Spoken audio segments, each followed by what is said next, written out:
Leitura do livro de 1 Coríntios, capítulo 1.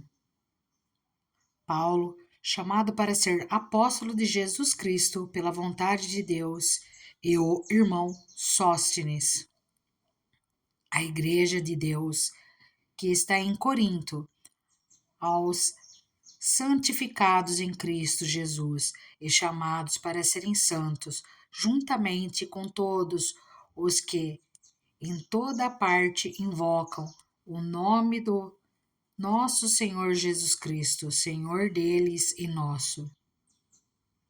A vocês, graça e paz da parte de Deus, nosso Pai, e do Senhor Jesus Cristo. A gratidão de Paulo. Sempre dou graças a meu Deus por vocês, por causa da graça que lhes foi dada por Ele em Cristo Jesus. Pois nele vocês foram enriquecidos em tudo, isto é, em toda a palavra e em todo conhecimento, porque o testemunho de Cristo foi confirmado entre vocês, de modo que não lhes falta nenhum dom espiritual, enquanto vocês esperam que o nosso Senhor Jesus Cristo seja revelado. Ele os manterá firmes até o fim, de modo que vocês serão irrepreensíveis no dia do nosso Senhor Jesus Cristo. Fiel é Deus, o qual o chamou à comunhão com seu Filho Jesus Cristo, nosso Senhor. As divisões na igreja. Irmãos, em nome do nosso Senhor Jesus Cristo, suplico a todos vocês que concordem uns com os outros no que falam, para que não haja divisões entre vocês.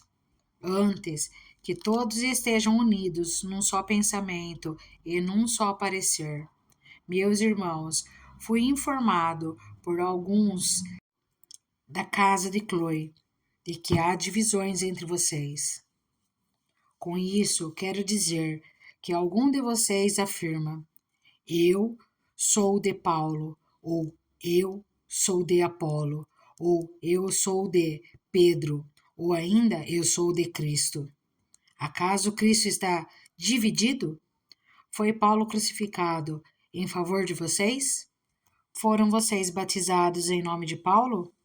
Dou graças a Deus por não ter batizado nenhum de vocês, exceto Crispo e Gaio, de modo que ninguém pode dizer que foi batizado em meu nome. Batizei também os da casa de Estéfanas. Além destes, não me lembro se batizei alguém mais, pois Cristo não me enviou para batizar, mas para pregar o Evangelho, não porém com palavras de sabedoria humana, para que a cruz de Cristo não seja esvaziada. Cristo, sabedoria e poder de Deus. Pois a mensagem da cruz é loucura para os que estão perecendo, mas para nós que estamos sendo salvos é o poder de Deus, pois está escrito: destruirei a sabedoria dos sábios e rejeitarei a inteligência dos inteligentes. Onde está o sábio? Onde está o erudito? Onde está o questionador desta era? Acaso não tornou Deus louca a sabedoria deste mundo? Visto que, na sabedoria de Deus, o mundo não o conheceu por meio da sabedoria humana. Agradou a Deus salvar aqueles que creem por meio da loucura da pregação. Os judeus pedem sinais milagrosos e os gregos procuram sabedoria. Nós, porém, pregamos a Cristo crucificado, o qual de fato é escândalo para os judeus e loucura para os gentios. Mas para os que foram chamados, tanto judeus como gregos, Cristo é o poder de Deus e a sabedoria de Deus, porque a loucura de Deus é mais sábia que a sabedoria humana, e a fraqueza de Deus é mais forte que a força do homem. Irmãos, pense no que vocês eram quando foram chamados. Poucos eram sábios, segundo os padrões humanos. Poucos eram poderosos, poucos eram de nobre nascimento. Mas Deus escolheu o que, para o mundo, é loucura para envergonhar os sábios, e escolheu o que para o mundo é fraqueza para envergonhar o que é forte. Ele escolheu o que para o mundo é insignificante, desprezado e o que nada é, para reduzir a nada o que é, a fim de que ninguém se vanglorie diante dele. É, porém, por iniciativa dele, que vocês estão em Cristo Jesus, o qual se tornou sabedoria de Deus para nós, isto é, justiça, santidade e redenção, para que, como está escrito, quem se gloriar, glorie-se no Senhor. 1 Coríntios capítulo 2. Eu mesmo, irmãos, quando estive entre vocês, não fui com discurso eloquente, nem com muita sabedoria para lhes proclamar o mistério de Deus, pois decidi nada saber entre vocês a não ser Jesus Cristo e este crucificado. E foi com fraqueza, temor e com muito tremor que estive entre vocês. Minha mensagem e minha pregação não consistiram em palavras persuasivas de sabedoria, mas consistiram em demonstração do poder do Espírito, para que a fé que vocês têm não se baseasse na sabedoria humana, mas no poder de Deus. A sabedoria procedente do Espírito. Então, falamos de sabedoria entre os que já têm maturidade, mas não da sabedoria desta era ou dos poderosos desta era, que estão sendo reduzidos a nada. Ao contrário, falamos da sabedoria de Deus, do ministério que estava oculto, o qual Deus preordenou antes do princípio das eras para nossa glória. Nenhum dos poderosos desta era o entendeu, pois, se o tivessem entendido, não teriam crucificado o Senhor da glória. Todavia, como está escrito, olho nenhum viu, ouvido nenhum ouviu, mente nenhuma imaginou o que Deus preparou para aqueles que o amam. Mas Deus o revelou a nós por meio do Espírito. O Espírito sonda todas as coisas, até mesmo as coisas mais profundas de Deus. Pois quem conhece os pensamentos do homem, a não ser o Espírito do homem que nele está? Da mesma forma, ninguém conhece os pensamentos de Deus, a não ser o Espírito de Deus. Nós, porém, não recebemos o Espírito do mundo, mas o Espírito procedente de Deus, para que entendamos as coisas que Deus nos tem dado gratuitamente. Delas também falamos, não com palavras ensinadas pela sabedoria humana, mas com palavras ensinadas pelo Espírito, interpretando verdades espirituais para os que são espirituais. Quem não tem o Espírito não aceita as coisas que vêm do Espírito de Deus, pois lhes são loucura, e não é capaz de entendê-las, porque elas são discernidas espiritualmente. Mas quem é espiritual discerne todas as coisas, e ele mesmo por ninguém é discernido, pois quem conheceu a mente do Senhor para que possa instruí-lo? Nós, porém, temos a mente de Cristo. 1 Coríntios capítulo 3. As divisões na igreja. Irmãos, não lhes pude falar como a espirituais, mas como as carnais, como a crianças em Cristo. Dei-lhes leite, e não alimento sólido, pois vocês não estavam em condições de recebê-lo. De fato, vocês ainda não estão em condições, porque ainda são carnais. Porque visto que há inveja e divisão entre vocês, não estão sendo carnais e agindo como mundanos?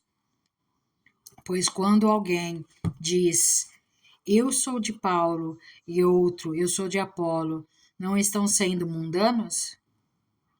Afinal de contas, quem é Apolo? Quem é Paulo? Apenas servos, por meio dos quais vocês vieram a crer, conforme o ministério que o Senhor atribuiu a cada um.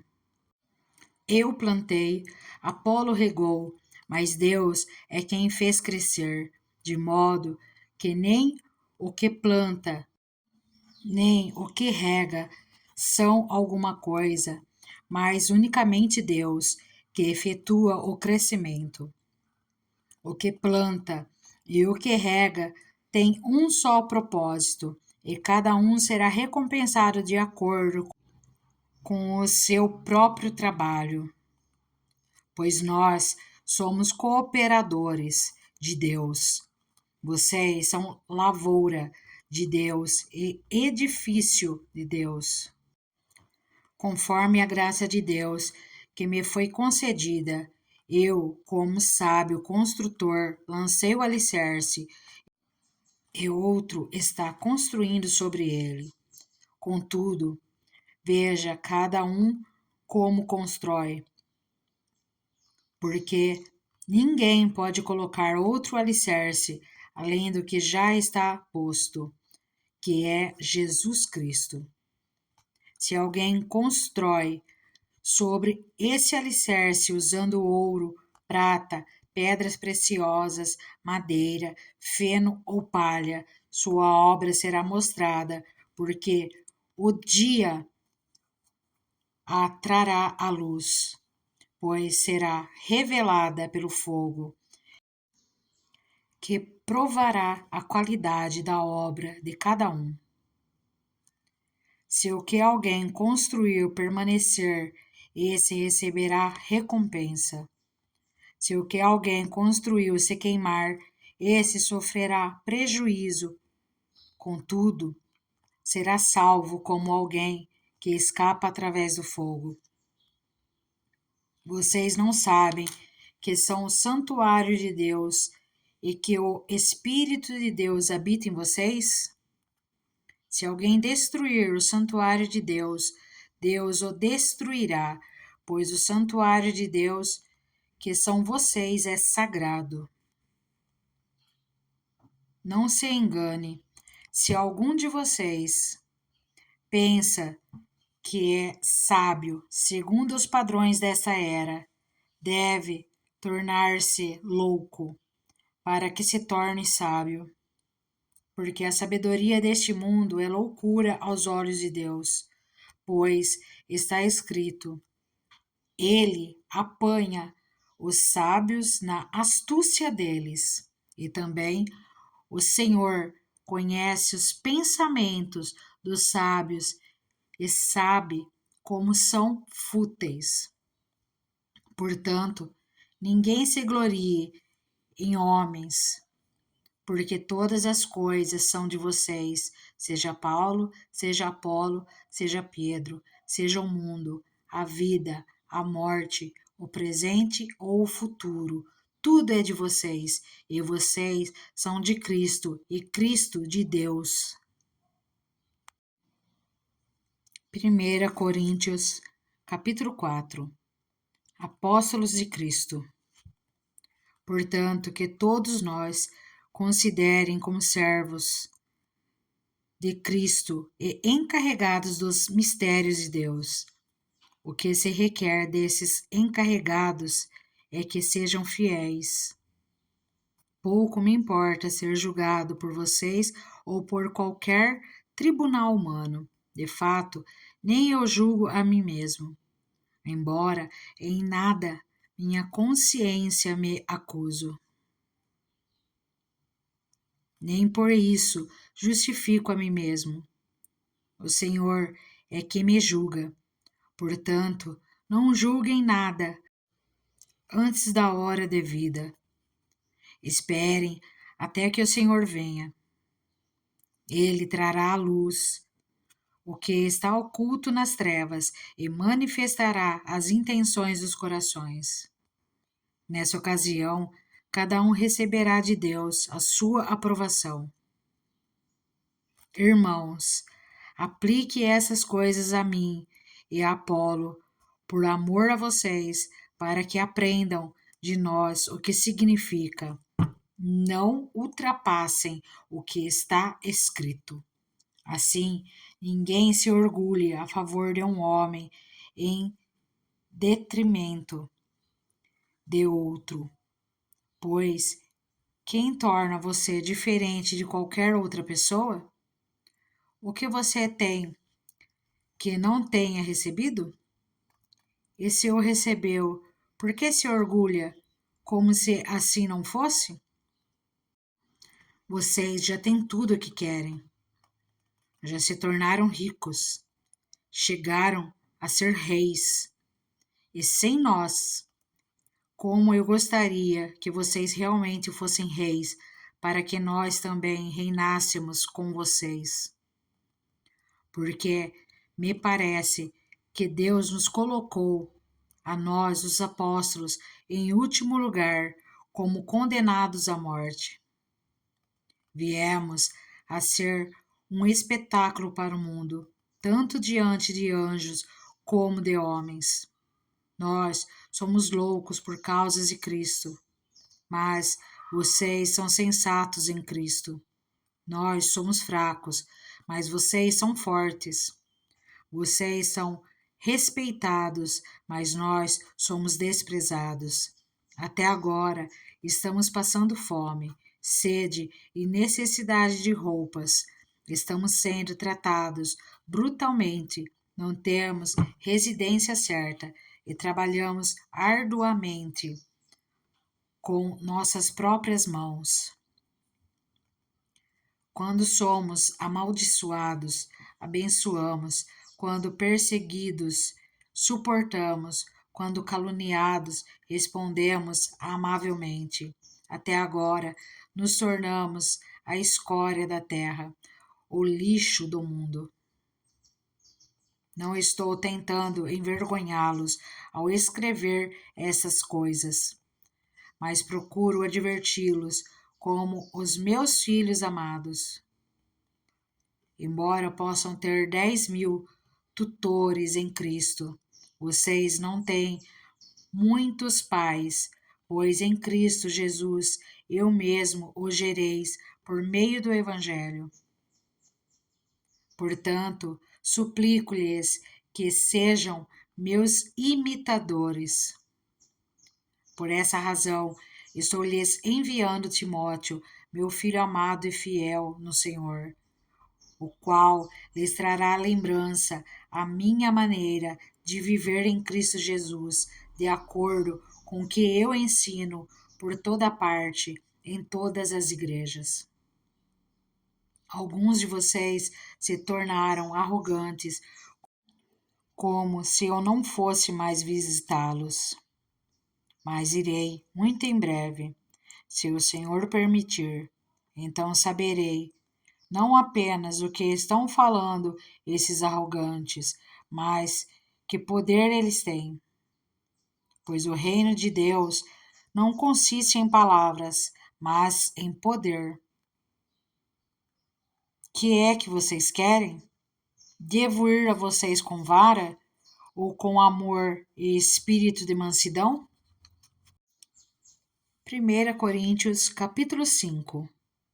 Imoralidade na igreja. Por toda parte se ouve que há imoralidade entre vocês, imoralidade que não ocorre nem entre os pagãos, ao ponto de um de vocês possuir a mulher de seu pai. E vocês estão orgulhosos. Não deviam, porém, estar cheios de tristeza e expulsar da comunhão aquele que fez isso? Apesar de eu não estar presente fisicamente, estou com vocês em espírito, e já condenei aquele que fez isso, como se estivesse presente. Quando vocês estiverem reunidos em nome do nosso Senhor Jesus, estando eu com vocês em espírito, estando presente também o poder do nosso Senhor Jesus Cristo, entreguem esse homem a Satanás, para que o corpo seja destruído e seu espírito seja salvo no dia do Senhor. O orgulho de vocês não é bom. Vocês não sabem que um pouco de fermento faz toda a massa ficar fermentada? Livrem-se do fermento velho, para que sejam massa nova e sem fermento, como realmente são. Pois Cristo, nosso Cordeiro Pascal, foi sacrificado. Por isso, celebremos a festa, não com o fermento velho, nem com o fermento da maldade e da perversidade, mas com os pães sem fermento, os pães da sinceridade e da verdade. Já lhes disse por carta que vocês não devem associar-se com pessoas imorais. Com isso, não me refiro aos imorais deste mundo, nem aos avarentos, aos ladrões ou aos idólatras. Se assim fosse, vocês precisariam sair deste mundo. Mas agora estou lhes escrevendo que não devam associar-se com qualquer que, dizendo-se irmão, sejam imoral, avarento, idólatra, caluniador, alcoólatra ou ladrão. Com tais pessoas vocês nem devem comer. Pois, como haveria eu de julgar os de fora da igreja?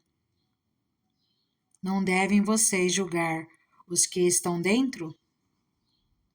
Deus julgará os de fora. Expulsem esse perverso do meio de vocês. 1 Coríntios capítulo 6. Se algum de vocês tem queixa contra o outro irmão, como ousa apresentar a causa para ser julgada pelos ímpios, em vez de levá-la aos santos? Vocês não sabem que os santos hão de julgar o mundo?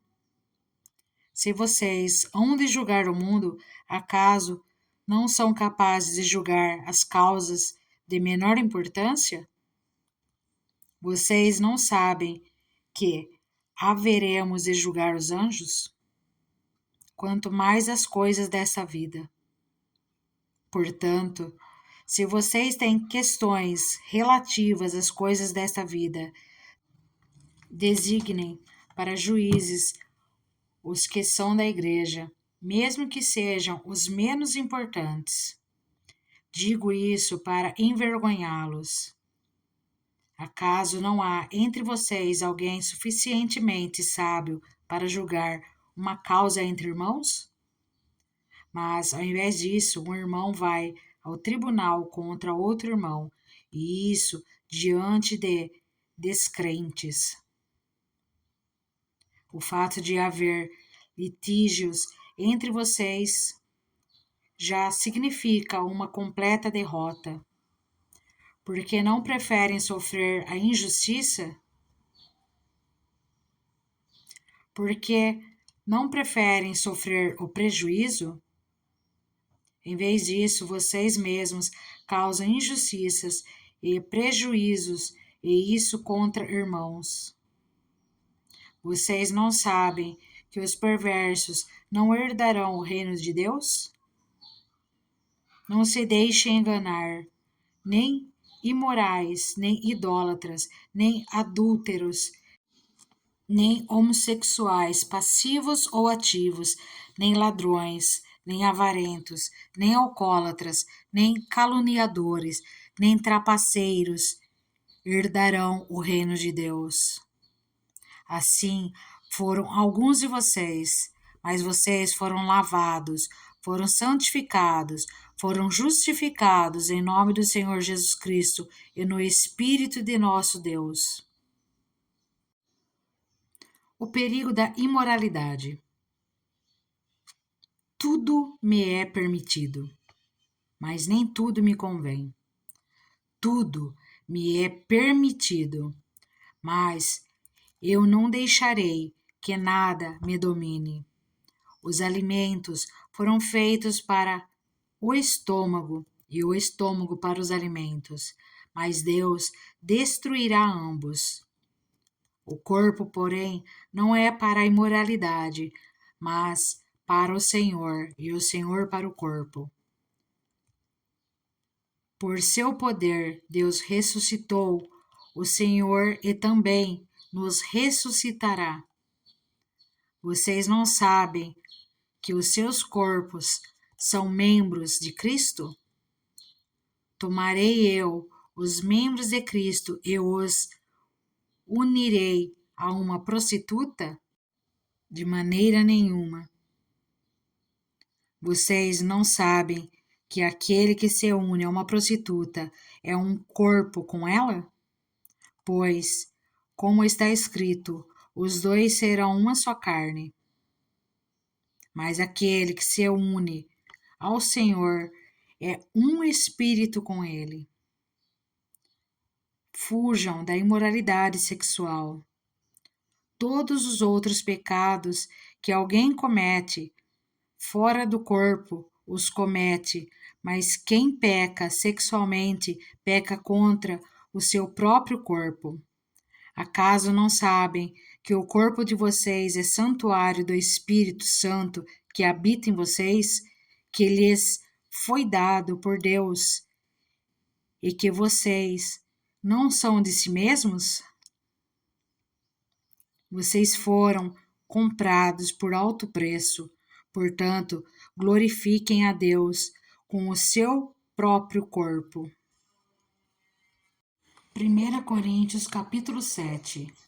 Acerca do casamento. Quanto aos assuntos sobre os quais vocês escreveram, é bom que o homem não toque em mulher, mas, por causa da imoralidade, cada um deve ter sua esposa e cada mulher o seu próprio marido. O marido deve cumprir os seus deveres conjugais para com a sua mulher, e da mesma forma a mulher para com o seu marido.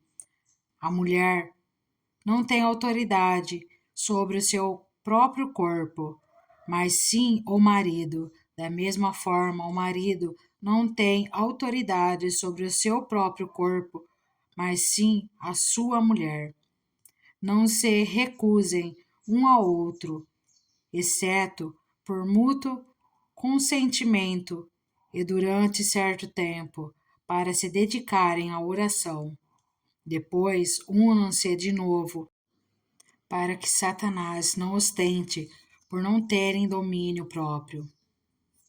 Digo isso com concessão e não como mandamento.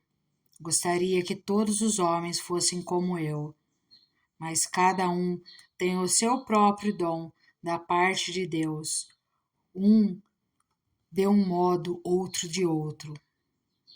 Digo, porém, aos solteiros e às viúvas, é bom que permaneçam como eu, mas se não conseguem controlar-se, devem casar-se, pois é melhor casar-se do que ficar ardendo de desejo. Aos casados dou este mandamento, não eu, Mas o Senhor, que a esposa não se separe do seu marido, mas se o fizer que permaneça sem se casar, ou então reconcilie-se com o seu marido. E o marido não se divorcie de sua mulher. Aos outros, eu mesmo digo isto, não o Senhor.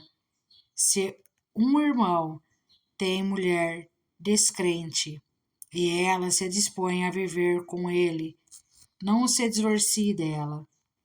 E se uma mulher tem marido descrente e ele se dispõe a viver com ela, não se divorcie dele, pois o marido descrente é santificado por meio da mulher, e a mulher descrente é santificada por meio do marido. Se assim não fosse, seus filhos seriam impuros, mas agora são santos. Todavia, se o descrente separar-se, que se separe. Em tais casos, o irmão ou a irmã não fica debaixo de servidão. Deus nos chamou para vivermos em paz. Você, mulher, como sabe se salvará seu marido? Ou você, marido, como sabe se salvará sua mulher? Entretanto, cada um continue vivendo na condição que o Senhor lhe designou e de acordo com o chamado de Deus. Esta é a minha ordem para todas as igrejas. Foi alguém chamado sendo já circunciso? Não desfaça a sua circuncisão. Foi alguém chamado sendo ircunciso? Não se circuncide. A circuncisão não significa nada, e a incircuncisão também nada é. O que importa é obedecer aos mandamentos de Deus. Cada um deve permanecer na condição em que foi chamado por Deus. Foi você chamado sendo escravo? Não se incomode com isso, mas se você puder conseguir a liberdade, consiga. Pois aquele que, sendo escravo, foi chamado pelo Senhor, é liberto e pertence ao Senhor. Semelhantemente, aquele que era livre quando foi chamado é escravo de Cristo. Vocês foram comprados por alto preço. Não se tornem escravos de homens. Irmãos, cada um deve permanecer diante de Deus na condição em que foi chamado. Quanto às pessoas virgens, não tenho mandamento do Senhor, mas dou meu parecer como alguém que, pela misericórdia de Deus, é digno de confiança. Por causa dos problemas atuais, penso que é melhor o homem permanecer como está. Você está casado? Não procure separar-se. Está solteiro? Não procure esposa. Mas se vier a casar-se, não cometa pecado. E se uma virgem se casar, também não cometa pecado. Mas aqueles que se casarem enfrentarão muitas dificuldades na vida, e eu gostaria de poupá-los disso. O que eu quero dizer é que o tempo é curto. De agora em diante, aqueles que têm esposa vivam como se não tivessem. Aqueles que choram como se não chorassem, os que estão felizes como se não estivessem, os que compram algo como se nada possuíssem, os que usam as coisas do mundo como se não as usassem. Porque a forma presente desse mundo está passando.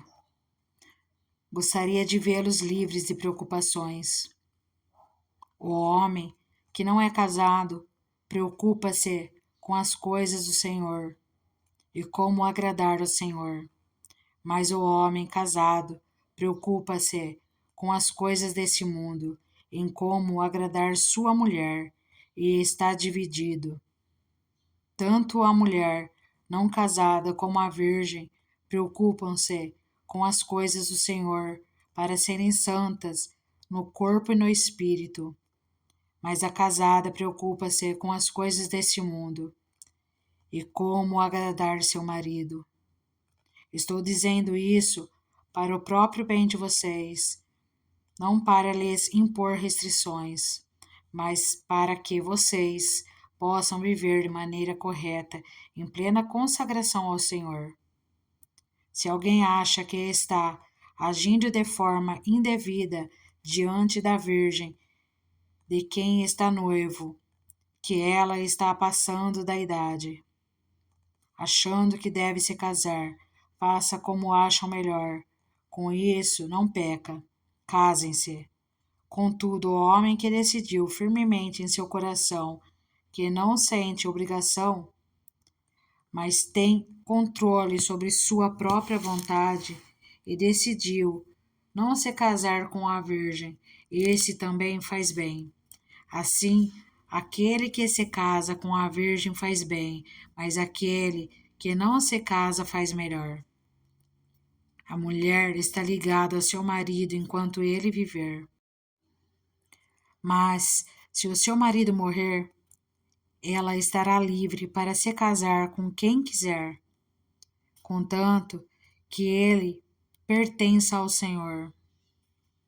Em meu parecer, ela será mais feliz se permanecer como está. E penso que também tenho o Espírito de Deus. 1 Coríntios capítulo 8. A comida sacrificada aos ídolos. Com respeito aos alimentos sacrificados aos ídolos, sabemos que todos temos conhecimento. O conhecimento traz orgulho, mas o amor edifica. Quem pensa conhecer alguma coisa ainda não conhece como deveria, mas quem ama a Deus, este é conhecido por Deus. Portanto, em relação ao alimento sacrificado aos ídolos, sabemos que o ídolo não significa nada no mundo e que só existe um Deus, pois mesmo que haja os chamados deuses, quer no céu, quer na terra, como de fato há muitos deuses e muitos senhores, para nós, porém, há um único Deus, o Pai, de quem vêm todas as coisas e para quem vivemos, e um só Senhor, Jesus Cristo, por meio de que vieram todas as coisas e por meio de quem vivemos. Contudo, nem todos têm esse conhecimento. Alguns ainda, habituados com os ídolos, comem esse alimento como se fosse um sacrifício idólatra. E como a consciência deles é fraca, fica contaminada. A comida, porém, não nos torna aceitáveis diante de Deus. Não seremos piores se não comermos, nem melhores se comermos. Contudo, tenham cuidado para que o exercício da liberdade de vocês não se torne uma pedra de tropeço para os fracos. Pois, se alguém que tenha consciência fraca vir você, que tem este conhecimento, comer num templo de ídolos, não será induzido a comer do que foi sacrificado a ídolos? Assim, esse irmão fraco, por quem Cristo morreu, é destruído por causa do conhecimento que você tem. Quando você peca contra seus irmãos dessa maneira, ferindo a consciência fraca deles, peca contra Cristo. Portanto, se aquilo que eu, como leva o meu irmão a pecar, nunca mais comerei carne, para não fazer meu irmão tropeçar. 1 Coríntios capítulo 9. Os direitos de um apóstolo. Não sou eu livre? Não sou eu apóstolo? Não vi Jesus, nosso Senhor? Não são vocês resultado do meu trabalho no Senhor? Ainda que eu seja apóstolo para outros, certamente o sou para vocês, pois vocês são o selo do meu apostolado no Senhor. Esta é minha defesa diante daqueles que me julgam. Não temos nós o direito de comer e beber? Não temos nós o direito de levar conosco uma esposa crente, como fazem os outros apóstolos, os irmãos do Senhor e Pedro? Ou será que só eu e Barnabé não temos direito de receber sustento sem trabalhar? Quem serve como soldado à própria custa? Quem planta uma vinha e não come do seu fruto? Quem apacenta um rebanho e não bebe do seu leite? Não digo isso do ponto de vista meramente humano. A lei não diz a mesma coisa? Pois está escrito na lei de Moisés: não amordace o boi enquanto ele estiver debulhando o cereal. Por acaso é com bois que Deus está preocupado? Não é certamente por nossa causa que ele o diz? Sim, isso foi escrito em nosso favor. Porque o lavrador, quando ara, e o debulhador, quando debulha, devem fazê-lo na esperança de participar da colheita. Se entre vocês semeamos coisas espirituais, seria demais colhermos de vocês coisas materiais?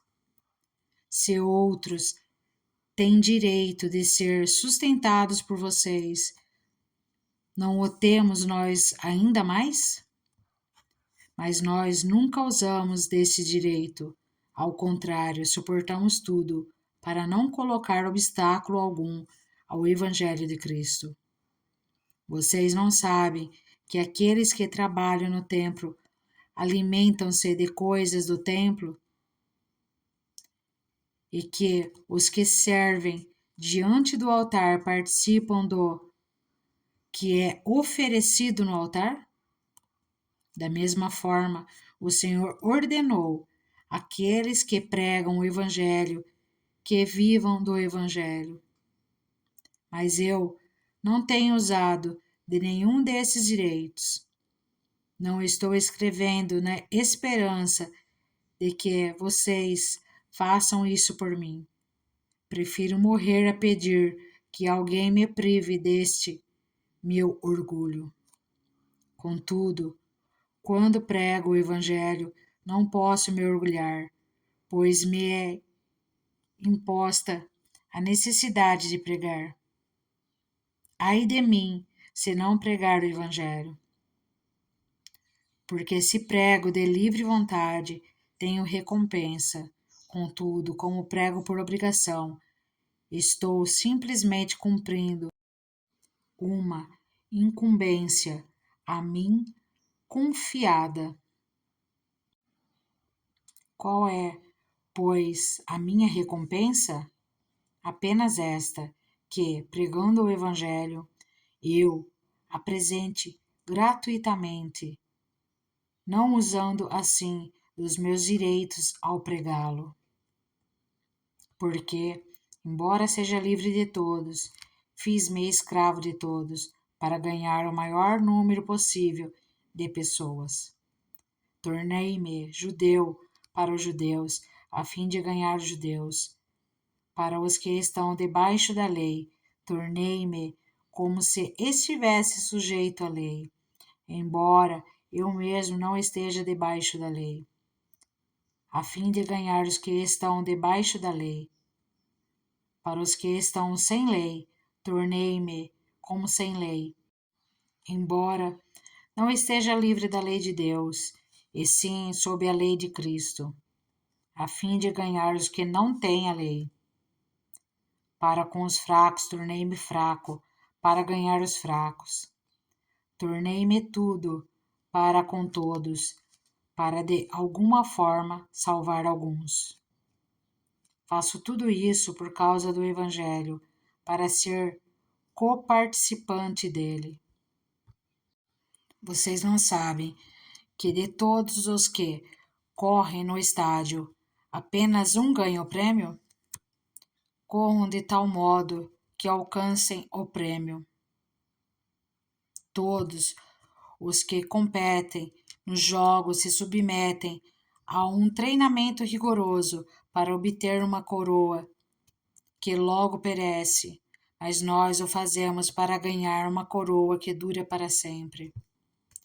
Sendo assim, não corro como quem corre sem alvo, e não luto como quem esmurra o ar, mas esmurro o meu corpo e faço dele meu escravo, para que, depois de ter pregado aos outros, eu mesmo não venha a ser reprovado.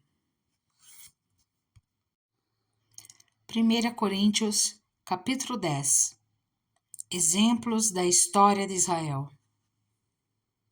Porque não quero, irmãos, que vocês ignorem o fato de que todos os nossos antepassados estiveram sob a nuvem e todos passaram pelo mar. Em Moisés, todos eles foram batizados na nuvem e no mar.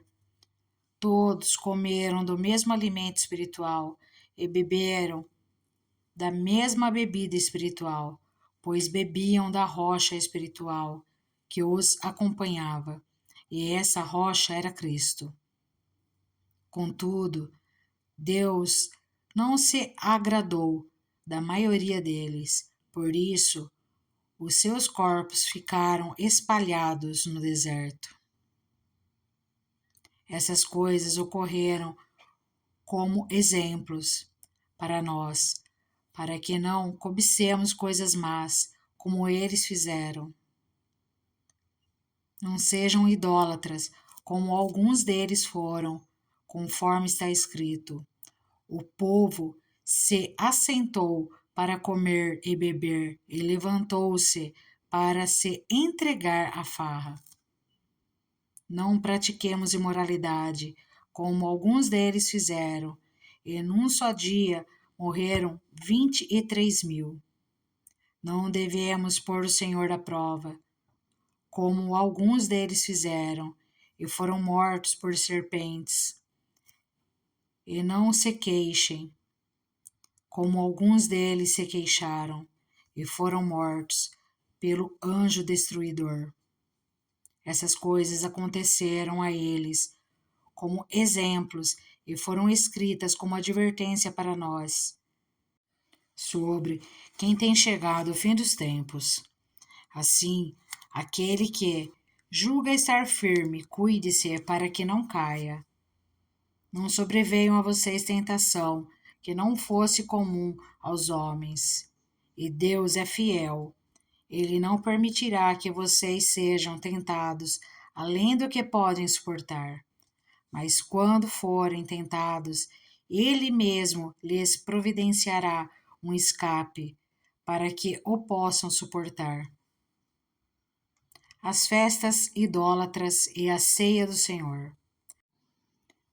Por isso, meus amados irmãos, fujam da idolatria. Estou falando a pessoas sensatas. Julguem vocês mesmos o que estou dizendo.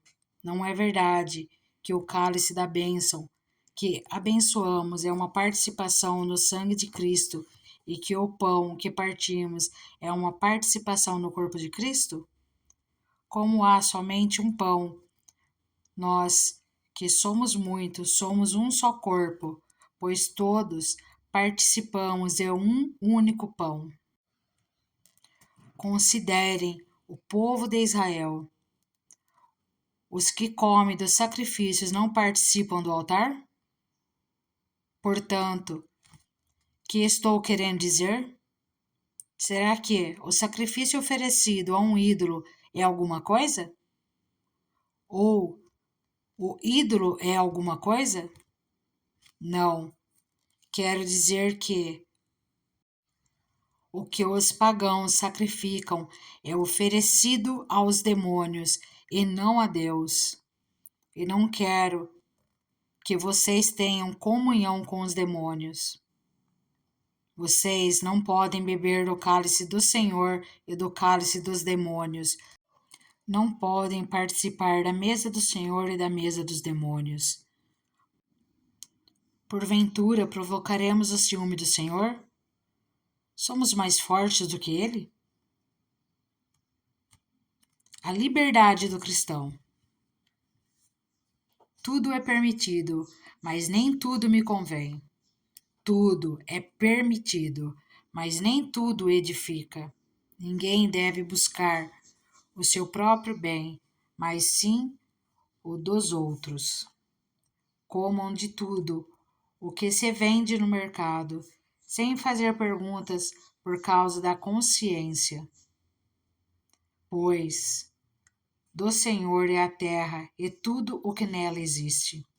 Se algum descrente o convidar para uma refeição e você quiser ir, coma de tudo o que lhe for apresentado, sem nada perguntar por causa da consciência.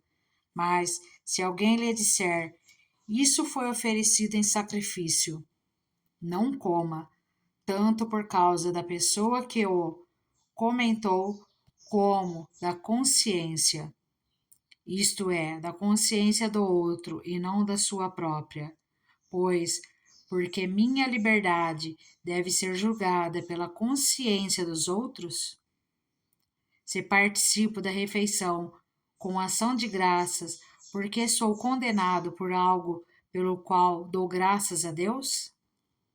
Assim, quer vocês comam, bebam ou façam qualquer outra coisa, façam tudo para a glória de Deus. Não se torne motivo de tropeço, nem para judeus, nem para gregos, nem para a igreja de Deus. Também eu procuro agradar a todos, de todas as formas, porque não estou procurando o meu próprio bem, mas o bem de muitos, para que sejam salvos. 1 Coríntios capítulo 11. Torne-se meus imitadores, como eu o sou de Cristo. Instruções sobre adoração. Eu os elogio por se lembrarem de mim em tudo e por se apegarem às tradições exatamente como eu as transmiti a vocês. Quero, porém, que entendam que o cabeça de todo homem é Cristo, e o cabeça da mulher é o homem, e a cabeça de Cristo é Deus. Todo homem que ora ou profetiza com a cabeça coberta desonra a sua cabeça. E toda mulher que ora ou profetiza com a cabeça descoberta desonra a sua cabeça, pois é como se a tivesse rapada. Se a mulher não cobre a cabeça, deve também cortar o cabelo. Se, porém, é vergonhoso para a mulher ter o cabelo cortado ou rapado, ela deve cobrir a cabeça. O homem não deve cobrir a cabeça, visto que ele é imagem e glória de Deus, mas a mulher é glória do homem. Pois o homem não se originou da mulher, mas a mulher do homem. Além disso, o homem não foi criado por causa da mulher, mas a mulher por causa do homem. Por essa razão, e por causa dos anjos, a mulher deve ter sobre a cabeça um sinal de autoridade. No Senhor, todavia, a mulher não é independente do homem, nem o homem independente da mulher, pois, assim como a mulher proveio do homem, também o homem nasce da mulher, mas tudo provém de Deus. Julguem entre vocês mesmos, é apropriado a uma mulher orar a Deus com a cabeça descoberta? a própria natureza das coisas não lhes ensina que é uma desonra para o homem ter cabelo comprido? E o que o cabelo comprido é uma glória para a mulher? Pois o cabelo comprido foi dado como manto, mas se alguém quiser fazer polêmica a esse respeito, nós não temos esse costume, nem as igrejas de Deus. A ceia do Senhor. Entretanto, nisso que lhes vou dizer, não os elogio, pois as reuniões de vocês mais fazem mal do que bem. Em primeiro lugar, ouço que, quando vocês se reúnem como igreja, há divisões entre vocês, e até certo ponto eu o creio, pois é necessário que haja divergências entre vocês, para que sejam conhecidos quais dentre vocês são aprovados. Quando vocês se reúnem, não é para comer a ceia do Senhor, porque cada um come sua própria ceia sem esperar pelos outros. Assim, enquanto um fica com fome, outro se embriaga. Será que vocês não têm casa onde comer e beber? Ou desprezam a igreja de Deus e humilham os que nada têm? Que lhes direi? Eu os elogiarei por isso? Certamente que não. Pois recebi do Senhor o que também lhes entreguei, que o Senhor Jesus, na noite em que foi traído, tomou o pão e, tendo dado graças, partiu e disse: Isto é o meu corpo, que é dado em favor de vocês. Façam isso em memória de mim. Da mesma forma, depois da ceia, ele tomou o cálice e disse: Esse cálice é a nova aliança no meu sangue. Façam isso sempre que o beberem em memória de mim. Porque sempre que comerem este pão e beberem deste cálice, vocês anunciam a morte do Senhor até que ele venha. Portanto, todo aquele que comer o pão ou beber o cálice do Senhor indignamente será culpado de pecar contra o corpo e o sangue do Senhor.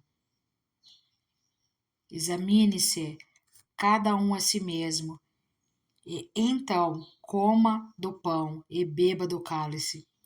Pois quem come e bebe sem discernir o corpo do Senhor, come e bebe para a sua própria condenação. Por isso, há entre vocês muitos fracos e doentes, e vários já dormiram. Mas, se nós tivéssemos o cuidado de examinar a nós mesmos, não receberíamos juízo. Quando, porém, somos julgados pelo Senhor, estamos sendo disciplinados para que não sejamos condenados com o mundo. Portanto, meus irmãos, quando vocês se reunirem para comer, esperem uns pelos outros. Se alguém estiver com fome, coma em casa, para que, quando vocês se reunirem, isso não resulte em condenação. Quanto ao mais, quando eu for, lhes darei instruções. 1 Coríntios, capítulo 12. Os dons espirituais. Irmãos, quanto aos dons espirituais, não quero que vocês sejam ignorantes. Vocês sabem que, quando eram pagãos, de uma forma ou de outra, eram fortemente atraídos e levados para os ídolos mudos. Por isso, eu lhes afirmo que ninguém que fala pelo Espírito de Deus diz: Jesus seja amaldiçoado. E ninguém pode dizer: Jesus é Senhor, a não ser pelo Espírito Santo. Há diferentes tipos de dons, mas o Espírito é o mesmo. Há diferentes tipos de ministério, mas o Senhor é o mesmo. Há diferentes formas de atuação, mas é o mesmo Deus quem efetua tudo em todos. A cada um, porém, é dada a manifestação do Espírito, visando ao bem comum.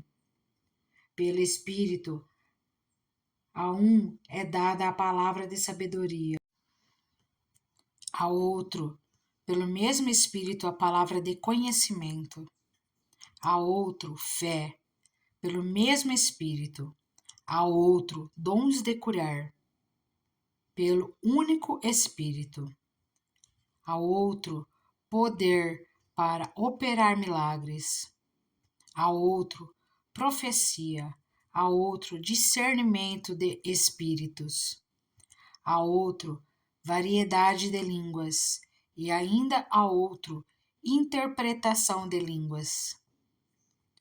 Todas essas coisas, porém, são realizadas pelo mesmo e único Espírito, e Ele as distribui individualmente a cada um como quer. Diversidade na unidade. Ora, assim como o corpo é uma unidade, embora tenha muitos membros, e todos os membros, mesmo sendo muitos, formam um só corpo, assim também com respeito a Cristo. Pois em um só corpo todos nós fomos batizados em um único Espírito, quer judeus, quer gregos, quer escravos, quer livres. E a todos nós foi dado beber de um único Espírito. O corpo não é feito de um só membro, mas de muitos. Se o pé disser, por que não sou mão, não pertenço ao corpo, nem por isso deixa de fazer parte do corpo. E se o ouvido disser, porque não sou olho, não pertenço ao corpo, nem por isso deixa de fazer parte do corpo. Se todo o corpo fosse olho, onde estaria a audição? Se todo o corpo fosse ouvido, onde estaria o olfato? De fato, Deus dispôs cada um dos membros no corpo, segundo a sua vontade. Se todos fossem um só membro, onde estaria o corpo? Assim, há muitos membros, mas um só corpo. O olho não pode dizer à mão, não preciso de você, nem a cabeça pode dizer aos pés, não preciso de vocês. Ao contrário, os membros do corpo que parecem mais fracos são indispensáveis, e os membros que pensamos serem menos honrosos tratamos com especial honra. E os membros que em nós são indecorosos são tratados com decoro especial, enquanto os que em nós são decorosos não precisam ser tratados de maneira especial. Mas Deus estruturou o corpo dando maior honra aos membros que dela tinham falta, a fim de que não haja divisão no corpo, mas sim que todos os membros tenham igual cuidado uns pelos outros. Quando um membro sofre, todos os outros sofrem com ele. Quando um membro é honrado, todos os outros se alegram com ele. Ora, vocês são o corpo de Cristo, e cada um de vocês, individualmente, é membro desse corpo. Assim, na igreja, Deus estabeleceu primeiramente apóstolos, em segundo lugar, profetas, Em terceiro lugar, mestres. Depois, os que realizam milagres, os que têm dons de curar, os que têm dom de prestar ajuda, os que têm dons de administração e os que falam diversas línguas. São todos apóstolos? São todos profetas? São todos mestres? Têm todos o dom de realizar milagres? Têm todos dons de curar? Falam todos em línguas? Todos interpretam? Entretanto, busquem com dedicação os melhores dons. 1 Coríntios, capítulo 13. O amor. Passo agora a mostrar-lhes um caminho ainda mais excelente. Ainda que eu fale a línguas dos homens e dos anjos, se não tiver amor, serei como o sino que ressoa ou como o prato que retine. Ainda que eu tenha o dom de profecia e saiba todos os mistérios e todo o conhecimento, e tenha uma fé capaz de mover montanhas, se não tiver amor, nada serei. Ainda que eu dê aos pobres tudo o que possuo e entregue o meu corpo para ser queimado, se não tiver amor, nada disso me valerá. O amor é paciente, o amor é bondoso, não inveja, não se vangloria, não se orgulha, não maltrata, não procura seus interesses, não se ira facilmente, não guarda rancor. O amor não se alegra com a injustiça, mas se alegra com a verdade. Tudo sofre, tudo crê, tudo espera, tudo suporta. O amor nunca perece, mas as profecias desaparecerão, as línguas cessarão e o conhecimento passará. Pois em parte conhecemos e em parte profetizamos. Quando, porém, vier o que é perfeito, o que é imperfeito desaparecerá. Quando eu era menino, falava como menino, pensava como menino e raciocinava como menino. Quando me tornei homem, deixei para trás as coisas de menino. Agora, pois, vemos apenas um reflexo obscuro, como em espelho, mas então veremos face a face. Agora conheço em parte, então conhecerei plenamente, da mesma forma como sou plenamente conhecido. Assim, permanecem agora esses três: a fé, a esperança e o amor. O maior deles, porém, é o amor. 1 Coríntios capítulo 14. Os dons de profecia e de línguas. Sigam o caminho do amor e busquem com dedicação os dons espirituais, principalmente o dom de profecia. Pois quem fala em uma língua não fala aos homens, mas a Deus. De fato, ninguém o entende. Em espírito fala mistérios. Mas quem profetiza o faz para edificação, encorajamento e consolação dos homens. Quem fala em língua, a si mesmo se edifica, mas quem profetiza edifica a igreja. Gostaria que todos vocês falassem em línguas, mas prefiro que profetizem. Quem profetiza é maior do que aquele que fala em línguas, a não ser que as interprete, para que a igreja seja edificada. Agora, irmãos, se eu for visitá-los e falar em línguas, em que lhes serei útil, a não ser que lhes leve alguma revelação ou conhecimento, ou profecia, ou doutrina? Até no caso de coisas inanimadas que produzem sons, tais como flauta ou a cítara, como alguém conhecerá o que está sendo tocado se os sons não forem distintos?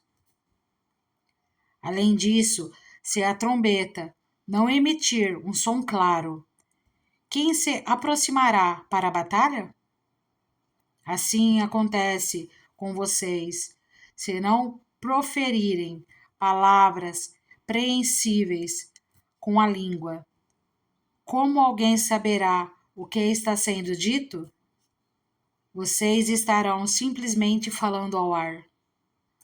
Sem dúvida, há diversos idiomas no mundo. Todavia, nenhum deles é sem sentido. Portanto, se eu não entender o significado do que alguém está falando, serei estrangeiro para quem fala, e ele estrangeiro para mim. Assim acontece com vocês, visto que estão ansiosos por terem dons espirituais. Procurem crescer naqueles que trazem a edificação para a igreja.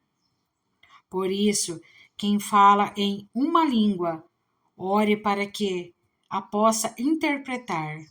Pois, se oro em uma língua, meu espírito ora, mas a minha mente fica infrutífera. Então, que farei? Orarei com o espírito, mas também orarei com o entendimento. Cantarei com o espírito, mas também cantarei com o entendimento. Se você estiver louvando a Deus em espírito, como poderá aquele que está entre os não instruídos dizer amém à sua ação de graças, visto que não sabe o que você está dizendo? Pode ser que você esteja dando graças muito bem, mas o outro não é edificado. Dou graças a Deus por falar em línguas, mais do que todos vocês.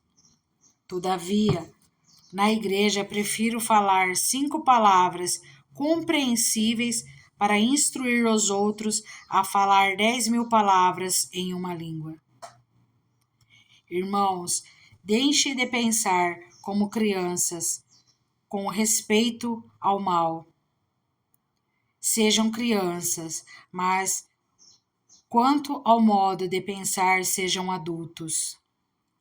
Pois está escrito na lei: por meio dos homens de outras línguas e por meio de lábios de estrangeiros falarei a este povo, mas mesmo assim eles não me ouvirão, diz o Senhor. Portanto, as línguas são uns sinais para os descrentes e não para os que creem. A profecia, porém, é para os que creem, não para os descrentes. Assim, se toda a igreja se reunir e todos falarem em línguas, e entrarem alguns não instruídos ou descrentes, não dirão que vocês estão loucos? Mas, se entrarem algum descrente ou não instruído, quando todos estiverem profetizando, ele, por todos, será convencido de que é pecador e por todos será julgado. E os segredos do seu coração serão expostos. Assim, ele se prostrará, rosto em terra, e adorará a Deus, exclamando: Deus realmente está entre vocês. Ordem no culto. Portanto, que diremos, irmãos, quando vocês se reunirem, cada um de vocês tem um salmo, ou uma palavra de instrução, uma revelação, uma palavra em uma língua, ou uma interpretação. Tudo seja feito para a edificação da igreja. Se, porém, alguém falar em língua, devem falar 2, no máximo 3, e alguém deve interpretar. Se não houver intérprete, fique calado na igreja, falando consigo mesmo e com Deus. Tratando-se de profetas, falem 2 ou 3, e os outros julguem cuidadosamente o que foi dito. Se vier uma revelação a alguém que está sentado, cale-se o primeiro, pois vocês todos podem profetizar, cada um por sua vez, de forma que todos sejam instruídos e encorajados. O espírito dos profetas está sujeito aos profetas, pois Deus não é Deus de desordem, mas de paz, como em todas as congregações dos santos. Permaneçam as mulheres em silêncio nas igrejas, pois não lhes é permitido falar. Antes permaneçam em submissão, como diz a lei. Se quiserem aprender alguma coisa, que perguntem aos seus maridos em casa, pois é vergonhoso uma mulher falar na igreja. Acaso a palavra de Deus originou-se entre vocês? São vocês o único povo que ela alcançou?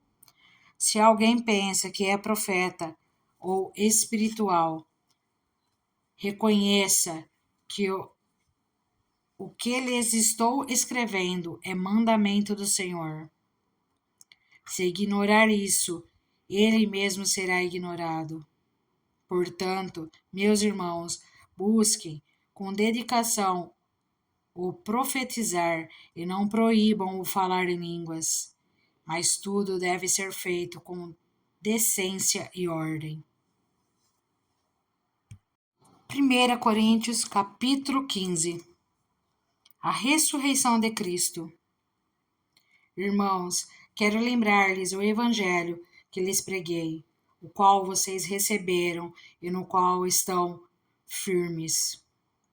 Por meio desse evangelho, vocês são salvos, desde que apeguem firmemente à palavra que lhes preguei. Caso contrário, vocês têm crido em vão. Pois o que primeiramente lhes transmiti foi o que recebi, que Cristo morreu pelos nossos pecados, segundo as Escrituras. Foi sepultado e ressuscitou no terceiro dia, segundo as Escrituras, e apareceu a Pedro e depois aos 12.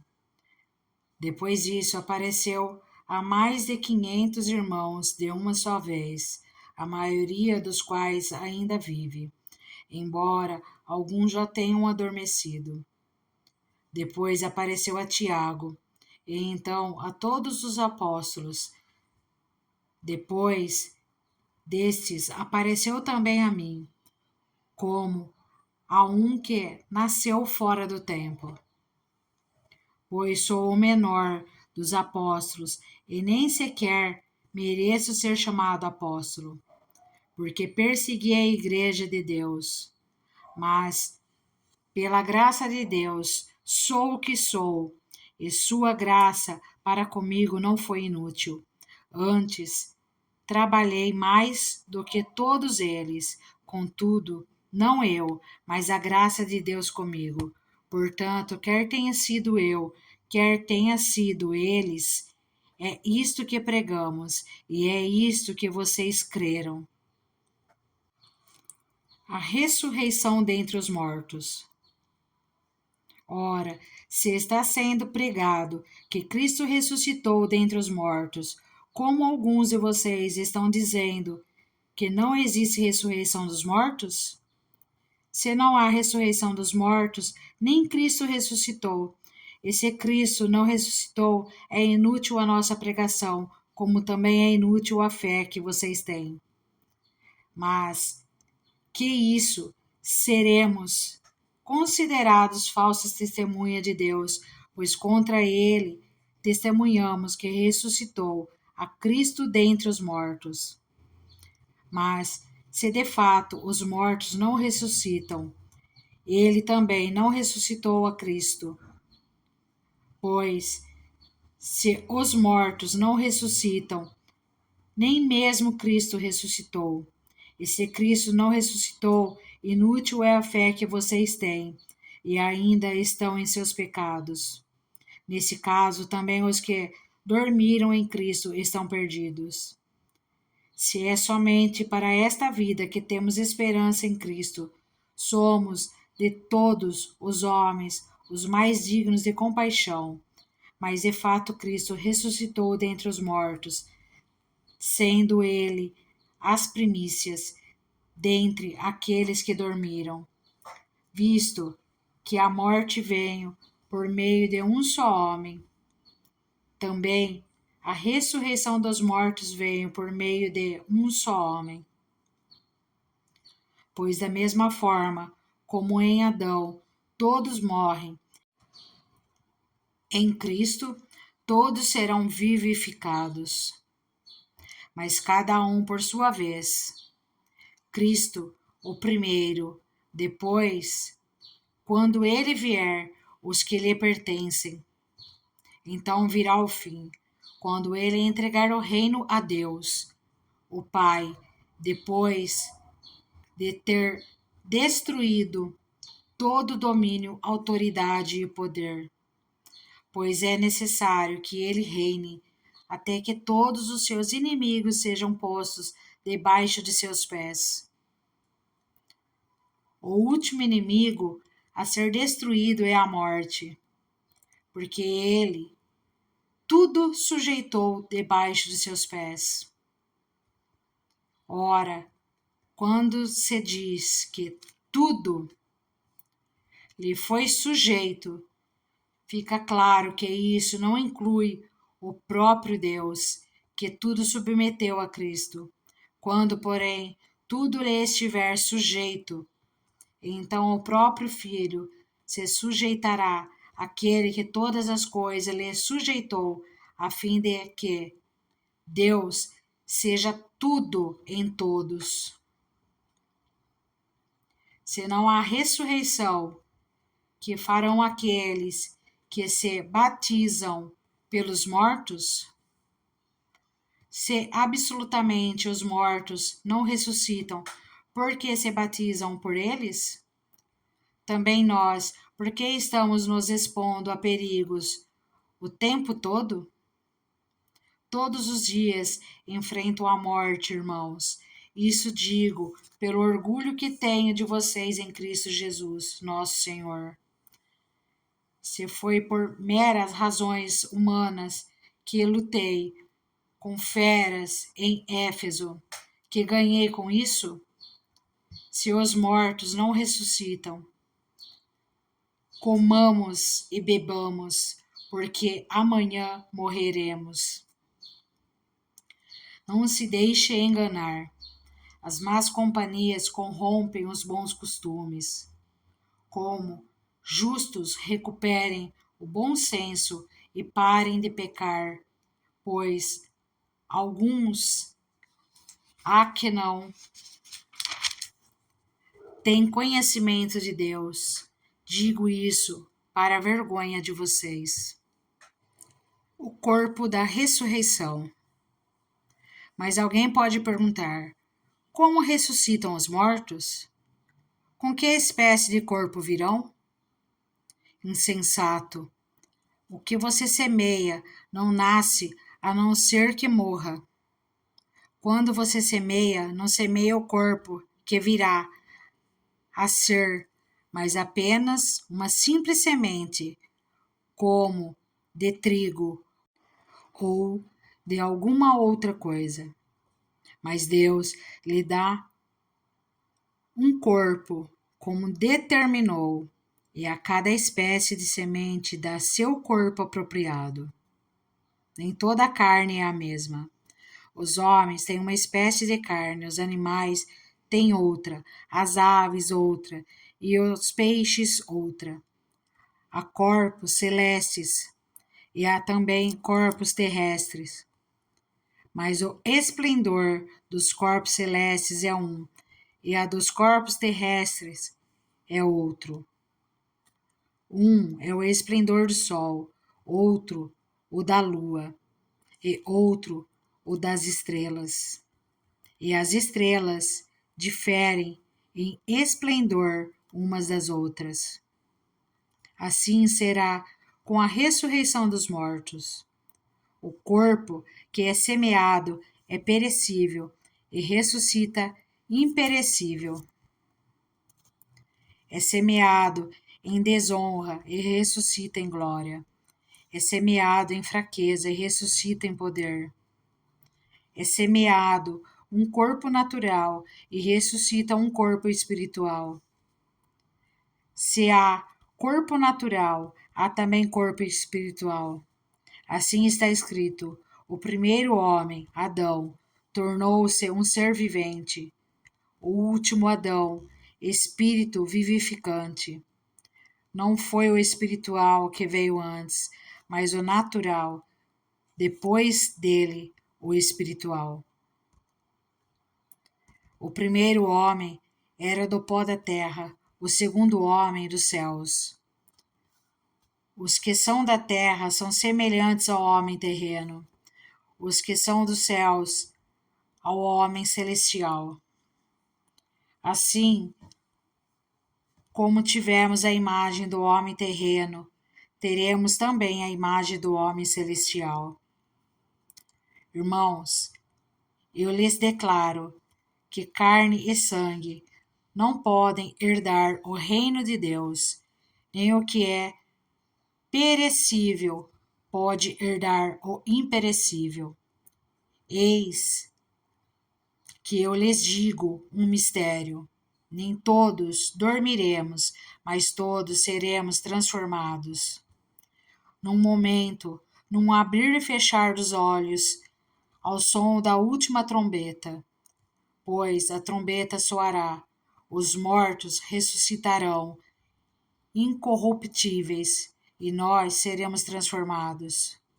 Pois é necessário que aquilo que é corruptível se revista de incorruptibilidade, e aquilo que é mortal se revista de imortalidade. Quando, porém, o que é corruptível se revestir de incorruptibilidade, e o que é mortal de imortalidade, então se cumprirá a palavra que está escrita: a morte foi destruída pela vitória. Onde está, ó morte, a sua vitória? Onde está, ó morte, o seu aguilhão? O aguilhão da morte é o pecado, e a força do pecado é a lei. Mas graças a Deus que nos dá a vitória por meio do nosso Senhor Jesus Cristo. Portanto, meus amados irmãos, mantenham-se firmes e que nada os abale. Sejam sempre dedicados à obra do Senhor, pois vocês sabem que no Senhor o trabalho de vocês não será inútil. 1 Coríntios, capítulo 16. A coleta para o povo de Deus. Quanto à coleta para o povo de Deus, façam como ordenei às igrejas da Galácia. No primeiro dia da semana, cada um de vocês separe uma quantia, de acordo com a sua renda, reservando-a para que não seja preciso fazer coletas quando eu chegar. Então, quando eu chegar, entregarei cartas de recomendações aos homens que vocês aprovarem e os mandarei para Jerusalém com a oferta de vocês. Se me parecer conveniente ir também, eles me acompanharão. Pedidos pessoais. Depois de passar pela Macedônia, irei visitá-los, já que passarei por lá. Talvez eu permaneça com vocês durante algum tempo, ou até mesmo passe o inverno com vocês. para que me ajudem na viagem, aonde quer que eu vá. Desta vez, não quero apenas vê-los e fazer uma visita de passagem. Espero ficar algum tempo com vocês, se o Senhor permitir. Mas permanecerei em Éfeso até o Pentecoste, porque se abriu para mim uma porta ampla e promissora, e há muitos adversários. Se Timóteo for, tome providências para que ele não tenha nada que temer enquanto estiver com vocês, pois ele trabalha na obra do Senhor, assim como eu. Portanto, ninguém o despreze. Ajude-no a prosseguir viagem em paz, para que ele possa voltar a mim. Eu estou esperando com os irmãos. Quanto ao irmão Apolo, insisti que fosse com os irmãos visitar vocês. Ele não quis de modo nenhum ir agora, mas irá quando tiver boa oportunidade. Estejam vigilantes, mantenham-se firmes na fé. Sejam homens de coragem, sejam fortes. Façam tudo com amor. Vocês sabem que os da casa de Estéfanas foram o primeiro fruto da Acaia e que eles têm se dedicado aos serviços dos santos. Recomendo-lhes, irmãos, que se submetam a pessoas como eles e a todos os que cooperam e trabalham conosco. Alegrei-me com a vinda de Estéfanas, Fortunato e Acaico, porque eles supriram o que estava faltando da parte de vocês. Eles trouxeram alívio ao meu espírito e ao de vocês também. Valorizem homens como esses. Saudações finais. As igrejas da província da Ásia enviam-lhes saudações. Áquila e Priscila os saudam afetuosamente no Senhor e também a igreja que se reúne na casa deles. Todos os irmãos daqui lhes enviam saudações. Saudem uns aos outros com um beijo santo. Eu, Paulo, escrevi esta saudação de próprio punho. Se alguém não ama o Senhor, seja amaldiçoado. Vem, Senhor. A graça do Senhor Jesus seja com vocês. Recebam o amor que tenho por todos vocês. Em Cristo Jesus. Amém.